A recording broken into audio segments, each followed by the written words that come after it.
I'm joined by Aaron Parnas for this segment, our resident legal expert. We will be talking about the big news out of the Supreme Court. Then we'll get to Trump's reaction, where he sort of, I guess, forgets what the subject is he's supposed to be responding to and just starts ranting about who knows what. So we'll get to that. But first, Aaron, break down the big news today for everyone.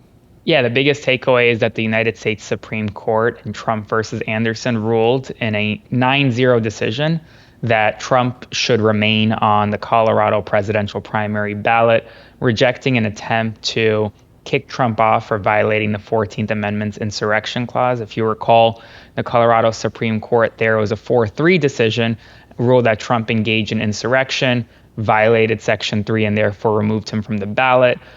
Illinois and Maine later followed.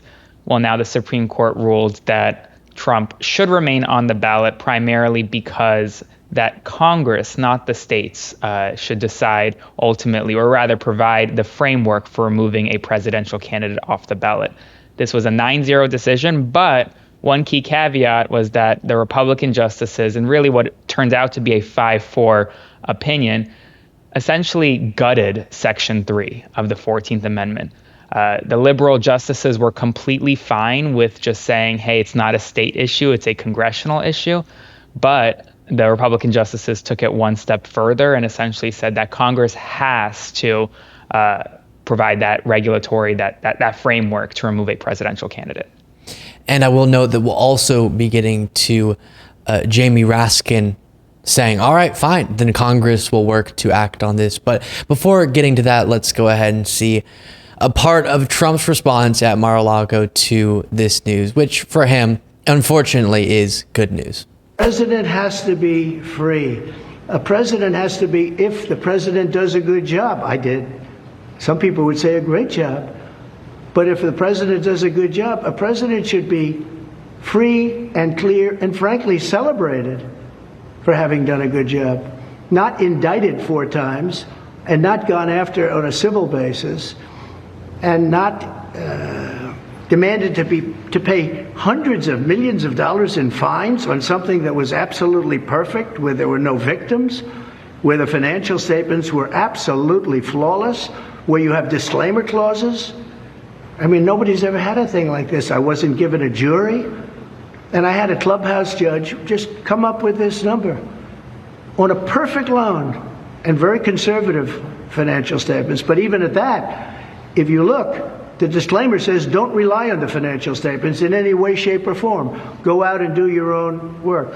So, again, he got news that is supposed to be good. So what I think a smart political operative would do is come out and talk about how this vindicates you and all these different things. Instead, now he's just back completely, I guess, forgetting, like I previously mentioned, to address the subject at hand properly and just wandering around his normal rants and rambles. And I would, which I'm happy that I'm not, but if I were a part of his team, I would give him the advice to maybe stop with the random rants, because we've been seeing, I covered just recently another segment, what happens when he goes off of teleprompters these days. Lots of glitches over the weekend, having a hard time remembering who the current president of the United States is, and saying Obama was once again among so many other cognitive gaffes. But Aaron, any response to Trump's response there? Yeah, I think the biggest thing is that this may be a victory for him, but he has suffered a lot more losses than he has victories in the court, and he's only going to suffer more losses this coming year. I think Trump's rambling response is really evidence of cognitive decline. Now, I'm not a psychologist or a psychiatrist in any way, but for those folks attacking President Biden for being too old, just look at how Trump responds to things like this when he rambles and just goes off on tangents that don't really make any sense. So just expect more of these as he continues to lose in the courtroom.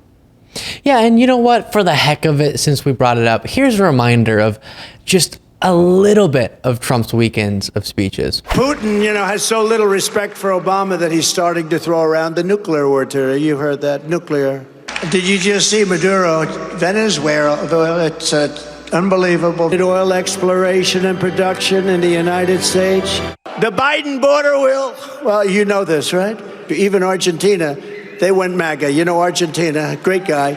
We will expel the wall mongers. We are a nation that just recently heard that Saudi Arabia and Russia will repeat.